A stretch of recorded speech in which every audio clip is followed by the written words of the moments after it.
Welcome to another episode of the More People podcast. I'm your host, Richard Hanwell, Managing Director for MorePeople. Today, our special guest is no other than Guy Moreton, our very own chairman. Welcome, Guy. Thank you, Rich. This is lovely. I'm keen to keep it to 15 minutes, but I'm also keen for you to share a bit about your background and your journey into recruitment. So, as a lot of people know, I have a degree in horticulture, hence my passion for plants, and I joined the cut flower industry in 1985-86, Rich, and spent the early part of my career building a business for sweatsuits to flower people, selling cut flowers to supermarkets. That's what I was about, and I loved that part of my career. For various reasons, in the late 90s, I fancied a change. I spent a bit of time at a recruitment business before going back into the produce industry and working for Redbridge Holdings, which of course is now Dole. I met my founding business partner, Peter Hunt, who formed MorePeople, Hunt More Limited with me. Pete was my finance director at Redbridge, and we just fancied a change. We wanted to work for ourselves. We left initially to try to buy cut flower businesses. Yeah. We kept coming second to trade sales, which was an interesting, very interesting experience. But because I had been in recruitment for a while, we actually had a couple of people that asked us to look at a recruitment opportunity. Okay. At the time, there were nowhere near the numbers of people that are in there in competing with us and in the sector now. And to be brutally honest, people were telling us they weren't satisfied with the service they were getting. So Peter and I sat down and thought that we would have a crack at being a recruiter in an industry that was crying out for support in finding talent at that time. This is 2000. Well, initially, we were focused only on 40k plus jobs because there were only two of us, and we were focused predominantly on buying, sales, marketing, operations and technical, really focused only on produce, fresh produce, and a little bit in horticulture, the cut flower industry at the time. I'm very proud of what we now look at 24 years later, 35, 36 of us here, covering all of agriculture, horticulture and food. Really proud of what we've achieved. Did you always envisage it becoming this big? I thought it would be bigger and quicker. No, I mean, I think we always had a plan, Peter and I, to build a business that would employ quite a few people and that we could because we came from a business background where we were working for businesses that had grown quite substantially. Peter was in Geest originally, and then in Backover, so he'd seen it go. And then Redbridge in the early days with Dennis Punter, and saw that grow tremendously. I joined Sweatsuits when it was 500,000 turnover and 40 or 50 people, and left when it was 60 million turnover and 400 or 500. And so we always wanted to have a business that would grow. I mean, also from a perspective of building something that we might be able to sell at some point in the future, perhaps, and benefit from the effort. Then I wanted something that was bigger than just me and Peter. So there was always a plan to have a team. I'm really proud of what we've achieved. I mean, I didn't necessarily put any numbers way back 20 years ago, Rich, or whatever it was, in terms of where I thought we'd be. If I look back now, very proud of what we've achieved, and I suppose we're at a size that I might have envisaged if I'd have bothered to sit down and write it on a piece of paper. And going back to those days, we've spoke about it before, you were notoriously supplying one customer, and now you've got hundreds upon hundreds of customers. How was that journey? Yeah, that's a really good question, Rich, because you're quite right. When Peter and I first established the business, we were used to dealing with supermarkets, and at Sweatsuits I probably had 6 or 7 customers, Tesco being by far the biggest, and it was a real cultural change. I found it very frustrating when people didn't ring me back, because people always rang back. Guy Moreton from Sweatsuits, I was a director of, and if I rang the Tesco buyer, because we were so important, they rang back. It was all about growing the customer, getting closer to the customer, understanding their needs, being much more part of the customer team. And I have to say that you're quite right. It's a really interesting question that recruitment and what we do is very different. We still want great relationships with our clients and with our candidates. agreed, yeah. It's really important we know them as well as we possibly can. It's really important, as you and I know, we get frustrated when clients don't let us get to know the culture as much as we want to. And therein lies one of the challenges, in that where clients talk to us lots when we're working with them, and they don't talk to us much when we're not working with them. And that initially, to answer your question, was quite frustrating. I found that really difficult, that I wasn't talking every day to the customer. And in the early days, I think probably our first few customers at MorePeople had a great service, because I was ringing them up nearly every day. Obviously, as you get more customers and you recognise as a recruiter that people don't necessarily want to talk to me every day, when, which that was a surprise, but when they don't want to talk to me every day when they're not recruiting. But I found that quite frustrating, and I had to get over that as a salesman, and look at the fact that I was doing a different type of sale to what I had traditionally done. But actually, the principle of still wanting to get to know our clients as much as possible, and still fundamentally wanting to help them. I mean, this is what I love about recruitment, and I don't want to be an evangelist for it, but I genuinely believe we add value. People that tell us we're a necessary evil, I don't want to deal with, because we're part of the team. We're part of the fabric that helps our clients and our candidates move forward and hopefully add value and do more in a process. I think your touch points are less, but they've just got to be more significant. Yeah. To your point, you're not speaking to these people every single day, but when you do, you've got to have your agenda. You've got to be able to get through stuff, and you've got to be able to add that value 100%. and be that partnership. Yeah, 100%. But the understanding of what a recruitment firm can bring away from the stigma, because to your point, there weren't that many competitors. Now there's hundreds, thousands, etc. Yeah. There is a stigma associated to some of them, and it's about differentiating yourself and making sure you add that value. I was keen to ask another question about what are the most significant changes that you've witnessed in recruitment. We've got significantly more competitors than we had when we first started, and I actually think, and a credit to some of them, the caliber of competitors better than it was at that time.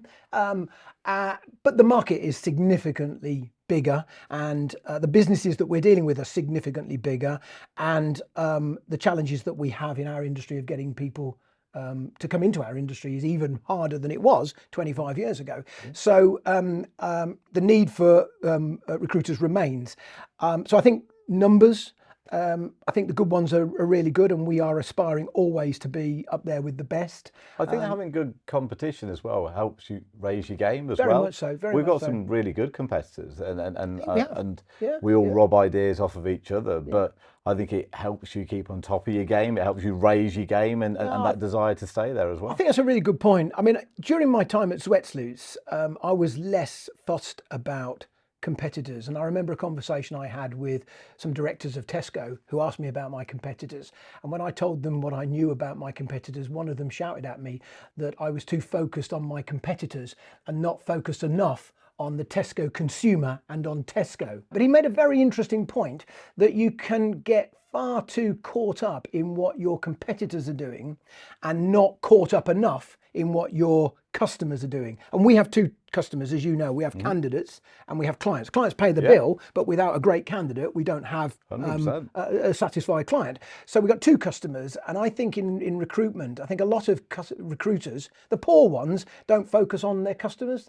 They're completely paranoid about the competition.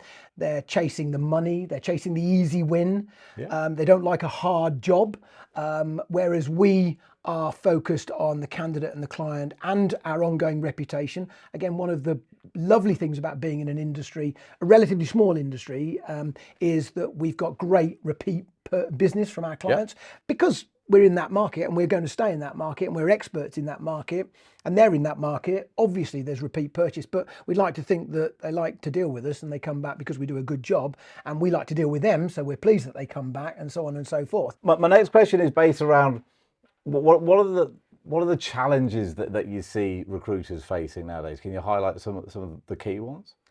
shortage of talent in a lot of sectors. So as you know, Rich, we've got a lot of friends outside of our sector in recruitment who recruit in other sectors, and actually shortage of talent is an issue for most recruiters. Today's candidate is different to the candidate that we were dealing with 24 years ago in terms of they move more regularly. They get bored more quickly. There are more opportunities, so they get more calls from people like us more regularly. Or even if they don't get calls from us, there are more opportunities being seen. When I first started out, it was very much a case of if a candidate had been in a role for only 3 or 4 years, you were really quizzing them. You're really questioning the longevity of that candidate. And now, if someone's done 4 years at an organisation, that's seen as some decent longevity, and it's about time to look elsewhere. I mean, obviously, we're recruiters, and we want people to aspire and move on. I mean, you know me well, and I'm very proud that our business, we like to see clients promote from within. We think that's a great thing. Massively. We like to see people, therefore, move in their careers and progress. Promotion on a CV, to take your point, if somebody's been there 9 years in the same job, I'd query why they've been 9 years in the same job. If they've been 9 years in a business but had 3 or 4 promotions, makes a lot more sense. Absolutely, that's a reason why they would stay. And so I would quiz somebody who'd stayed in a business doing the same thing for 9 years, particularly in management where we sit. Then there's the obvious question of, why are you looking to move now if you haven't looked to move or change job in 9 years? And I think generally people move faster now. Businesses change so quickly. Human beings fundamentally have we all want things faster now. Modern culture, modern civilization has bred a society where we want things much faster than I did when I was younger, and because communication's faster, the whole mechanism of life. Patience is everything's a faster. thing of old, yeah. Absolutely, everything's faster, and don't get me wrong, there's some real positives about that. Yeah, 100%. But I think that has meant that people, when they, rather than work through a work challenge, they may leave before that challenge has been solved. In the good old days when it was harder to get a job, I think you had to work through a challenge. You had to, if you fell out with your boss, you didn't just get your CV up to date and ring MorePeople or other recruiters. Yeah. If tomorrow it's the same or the day after it's the same, then maybe the problem can't be solved. But lots of problems can be solved by working hard at it. I'm of the opinion that today a lot of people don't work hard enough at solving a problem. I mean, hey, you're getting me right on my soapbox about I'm going to say my number one problem is at the minute is get shoehorning in my last question. Yeah, absolutely. Bear with. Keeping an eye on the clock, one last question. Okay, so that we're asking all of our guests is, what one piece of advice would you give to the 24-year-old Guy Moreton? Yeah, that's a great one. Obviously, I was ready for that question because I was involved in the meeting where you and Andy and I agreed that question was coming up. And so I've had a bit of time to think about it. I would tell myself to start a business sooner than I did. I have absolutely loved doing what I did with Peter, with Hanwell Limited and MorePeople. And I was at Sweatsloots from the age of 21.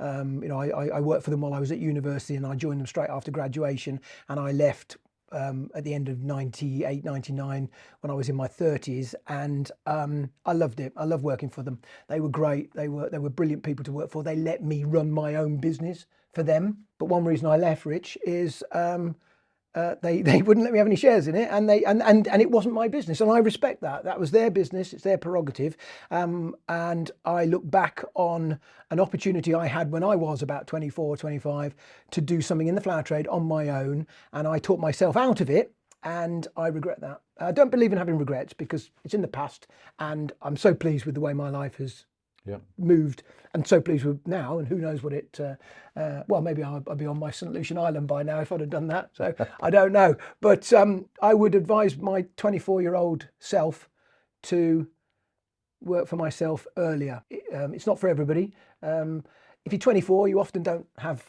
the dependence that you have when you're 34, which is when I started MorePeople. I was giving away my age, but certainly I was in my mid-30s with 2 young kids, a mortgage and an expensive wife. I've still got all those, by the way.